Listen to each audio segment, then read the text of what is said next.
the good people over at Corsair, Origin, Elgato, whatever combination you want to call them, sent over the Voyager laptop with the Stream Deck keys, and they even put my freaking banner on it, which is insane. I'll be doing a sponsored video for them about that, so there's your disclosure. I mean, it'll be in the video too, but you know. But this thing is actually, like, they're not sponsoring me to talk about it here. This is just my first impressions before we get to a real video. Aside from having my logo on it, this thing is pretty sick.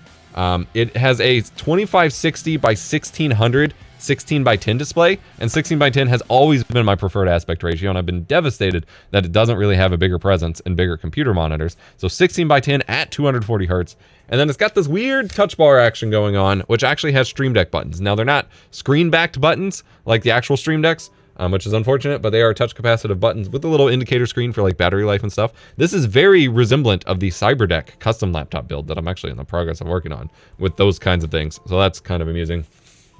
And for what it is as a gaming laptop, you know, it's kind of big, but it's not a tank. Like, I've been sent a couple of those MSI Titan laptops with like 3080 Ti's and stuff like that, and those things are massive and mostly just desktop replacements. Whereas while still big, this one is more in the form factor of an Ultrabook. So I think for my work purposes, this is going to go in my bag. The only problem you might run into is between the 16:10 display and then the bar still being above the display is very tall. Some of your laptop sleeves and pockets may have issues. But overall, it's got it's got USB 4, card reader, lots of ports, dedicated charger that doesn't use USB, and fully upgradable inside. So wild stuff. Like I said, we'll have a sponsored video on it, but it just blew my mind, and I didn't expect... I've had it sitting in a box for a couple months and then opened it a couple weeks ago and felt bad that I hadn't opened it yet because we were waiting on the video to make progress, and felt bad because they've completely freaking skinned it up for me, which is awesome.